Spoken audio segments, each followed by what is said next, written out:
keluarnya Dajjal. Ini disebutkan dalam banyak hadis, banyak sekali, dan ini yang paling banyak diingatkan. Di antaranya hadis Bukhari yang berbunyi, kata Nabi SAW, tidak ada seorang Nabi pun kecuali sudah mengingatkan kaumnya tentang si buta sebelah kanan. Ya.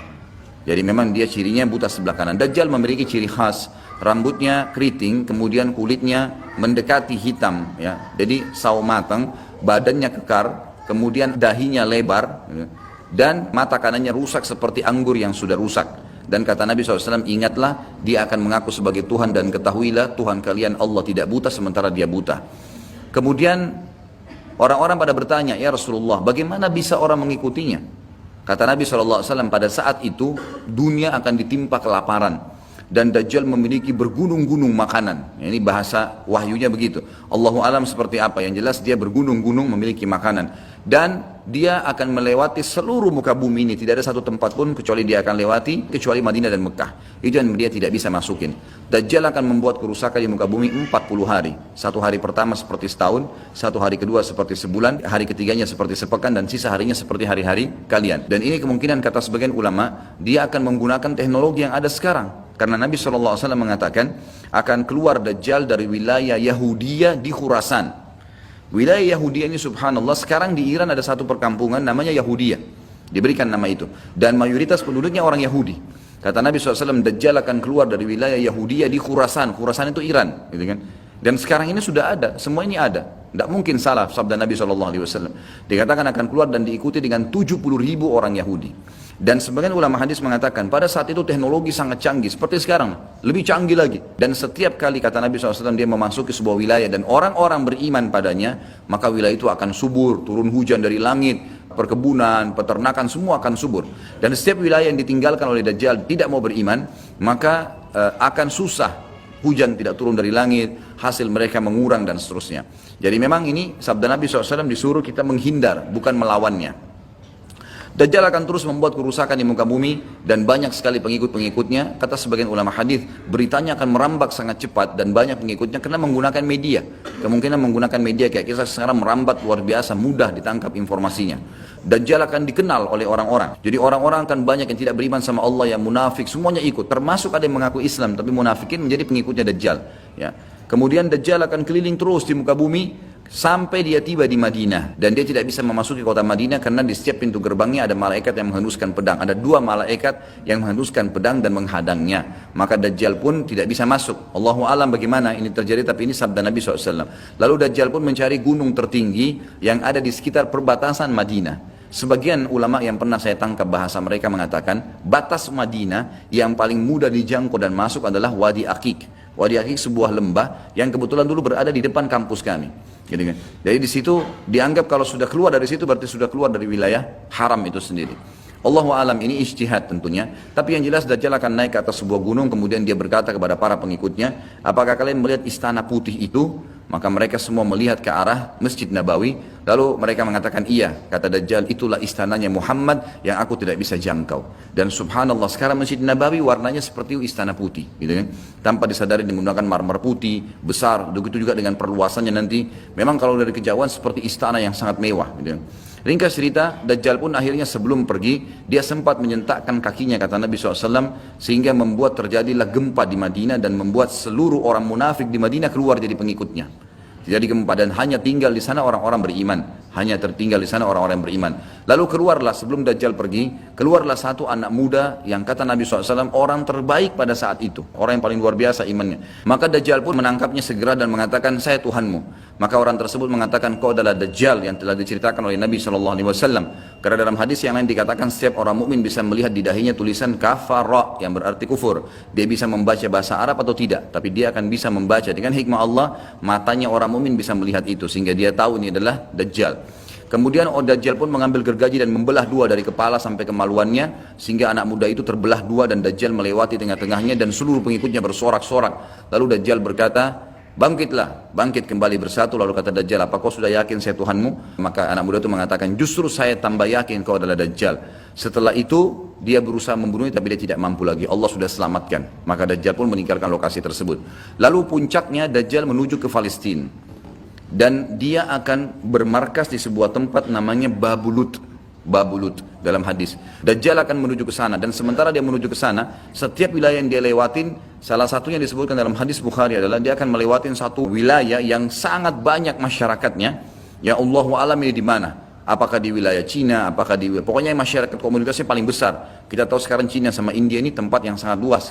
Banyak masyarakatnya, dia akan melewati wilayah yang banyak masyarakatnya, lalu kemudian dia berkata kepada pemimpinnya, Allahu alam, ini presiden kah, raja kah, kepala suku kah, dia akan berkata bahwasanya saya Tuhanmu. Maka orang itu mengatakan, apa buktinya kau Tuhan saya?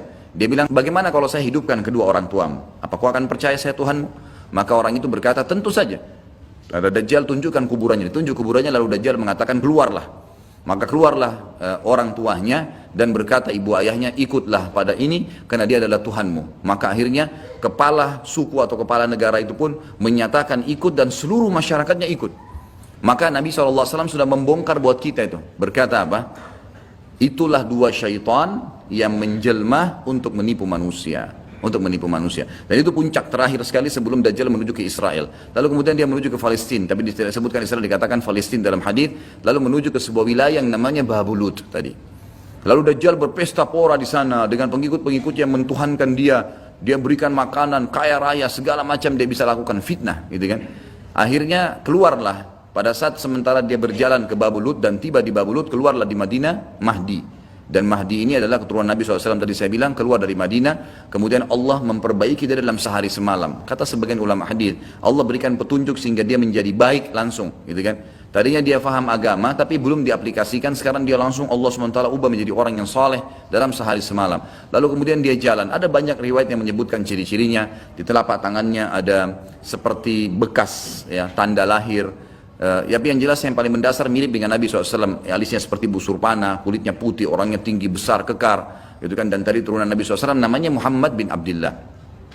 Maka dia pun akhirnya didatangi oleh orang-orang yang pada saat itu sudah tahu tentang keluarnya Dajjal, sudah informasi menyebar. Maka mereka juga sudah tahu ada orang yang akan membentuk pasukan dari Madinah namanya Muhammad bin Abdullah. Lalu mereka carilah keturunan Nabi SAW itu, lalu ditemukan. Lalu mereka mengatakan, engkau lah yang telah ditunjuk oleh Nabi SAW. Maka keluarlah memimpin kami untuk memerangi Dajjal. Dia pun awalnya menolak sampai dia pergi ke Mekah, kata Nabi SAW, lalu diikuti oleh 300 orang masyarakat membaiatnya. Lalu terbentuklah pasukan muslimin yang tidak tahu Allahu alam berapa jumlahnya pada saat itu. Lalu mereka menuju ke Palestina, melewati negeri Syria, dan akhirnya mampir di Masjid Darul Baydha tadi, menara putih yang tujuannya untuk mengerjakan sholat asar. Dan pada saat itu terjadilah tanda-tanda kiamat besar ketiga, Isa alaihissalam akan turun.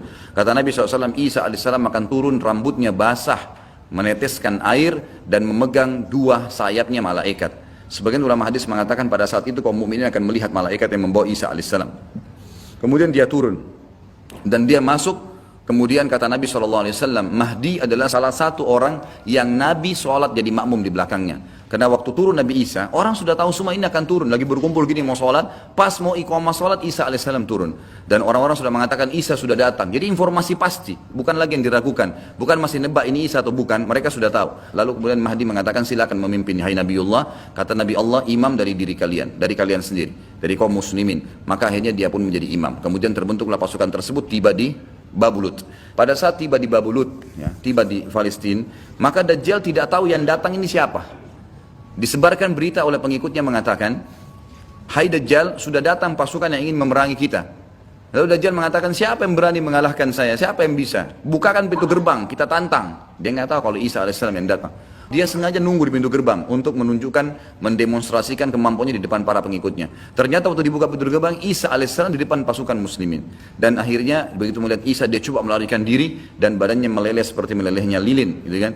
Jalan terus meleleh sampai akhirnya Isa alaihissalam mengejarnya sambil mengatakan, wahai musuh Allah, sudah saatnya kau mati. Diletakkan di tanah, ditekan oleh Isa alaihissalam, lalu kemudian ditombak di antara dua matanya dengan tombak emas, yang akhirnya membuat Dajjal mati. Pada saat itu pun Yahudi mengetahui masalah itu, sehingga mereka menyebar. Ya, mereka menyebar dan Isa alaihissalam sudah tahu instruksi dari Allah untuk membunuh semua pengikut Dajjal. Maka semua pun pengikut Dajjal dari Yahudi ini menyebar di bawah pohon, di atas batu, dan semuanya akan berbicara mengatakan, hai muslim, ini Yahudi, bunuhlah dia. Maka semuanya pun dibunuh oleh kaum muslimin kecuali satu pohon garkat. Pohon garkat ini pohon yang punya duri dan buahnya pahit. Garkat ini tidak bicara, hai muslim, ini Yahudi. Tapi orang Islam pada saat itu, kata ulama hadis, mengetahui kalau ini pohon garkat. Jadi memang sudah punya gambaran, sehingga walaupun sembunyi di pohon garka tetap akan dibunuh oleh kaum muslimin. Karena orang-orang Yahudi tidak mengikrarkan syahadat. Mereka walaupun sudah tahu kebenaran, mereka memang tidak mau syahadat. Makanya Nabi SAW mengatakan, jangankan Isa AS, Nabi Muhammad SAW saja di zamannya, kata beliau, kalau ada 12 orang dari Yahudi yang mengucapkan syahadat, beriman pada saya, maka seluruh Yahudi akan beriman, saking sulitnya. Jadi kebodohan orang Yahudi tahu kebenaran ini, tapi mereka tidak beriman. Makanya wajar Ibnu Abbas berkata dalam nama ghairil maghdubi alaihim, bukan orang yang bermuka adalah orang-orang Yahudi karena kebodohannya. Maka pada saat itu pun dibunuhlah semuanya. Jadi mereka pasrah dengan dibunuh. Mereka anggap itu akan menuju ke surga. Dan ini kebodohan. Ya, ini kebodohan.